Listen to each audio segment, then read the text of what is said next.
የሁለት አስርት ዓመታት ስልጣን ከፍ ያለ ህዝባዊ ተቃውሞ ገጥሞታል። ተጽዕኖ ፈጣሪው መሪ በህዝብ እየተተቹ ነው። በመጪው እሁድ የሚካሄደው ሀገራዊ ምርጫ ከአሁኑ ውጥረት ገጥሞታል።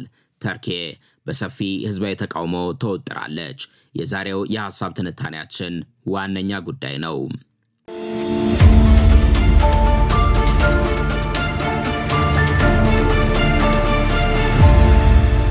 የ71 ዓመቱ ሰው ሬሲፕ ጣይብ ኤርዶሃን ለሀገሪቱ 12ኛ ፕሬዝዳንት ናቸው።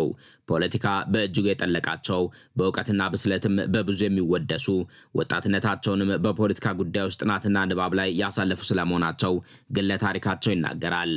በፈረንጆቹ 1980ዎቹ ገደማ የገቡበት የፖለቲካ መንገድ አራት የፖለቲካ ፓርቲዎችን አዳርሰውበታል። ከኢስታንቡል ከንቲባነት እስከ ሀገር መሪነትም አድርሷቸዋል። ለሁለት አስርተ ዓመታትም በዙፋናቸው ተቀምጠዋል። ከ2003 እስከ 2014 25ኛው የሀገሪቱ ጠቅላይ ሚኒስትር፣ ከ2014 የህገ መንግስት ለውጥ በኋላ ደግሞ ፕሬዝዳንት ተብለው በመንበራቸው ጸንተዋል። ፓርቲያቸው ኤኬፒ ደግሞ የተርኬ አንጋፋ ፖለቲካ ፓርቲ ነው።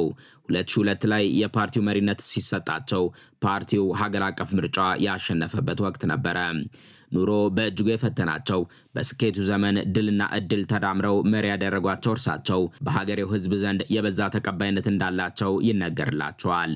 የሚናገሩት የሚደመጥላቸው፣ ያዘዙት የሚፈጸምላቸው የሚባልላቸውም ናቸው። ቱርካውያን በፖለቲካው ዘርፍ ከፍ ያለ ዋጋ ከሚሰጧቸው ሙስጠፋ ከማል አታቱርክ ቀጥሎ ለያቅ ያለ ተጽዕኖ የፈጠሩት ኤርዶሃን ናቸው።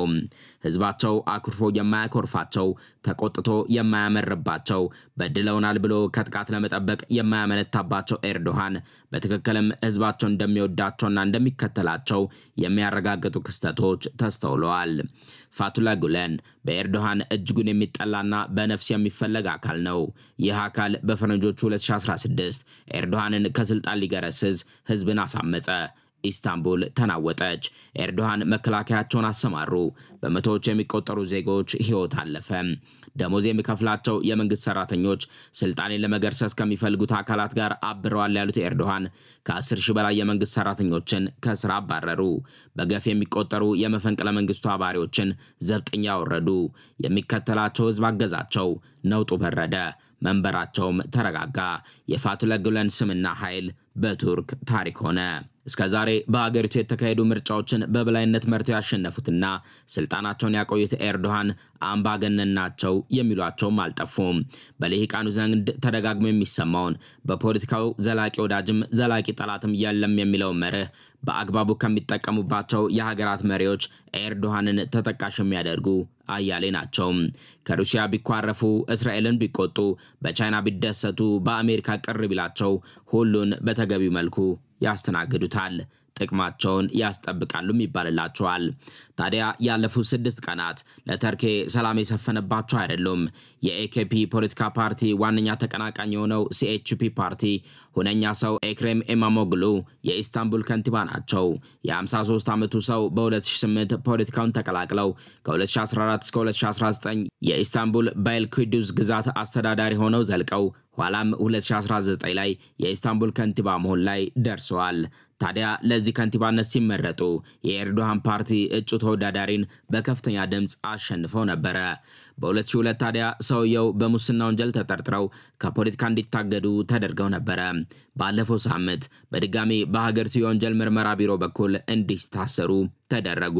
በመጪው እሁድ በሚካሄደው ፕሬዝዳንታዊ ምርጫ ተጠባቂ የሆኑት እኚህ ሰው ባለፈው ሳምንት ረቡዕ ተይዘው ወህኒ ቤት ይገኛሉ። ዋነኛ የመታሰራቸው ምክንያት ደግሞ በሙስና ወንጀል መጠርጠራቸው ነው።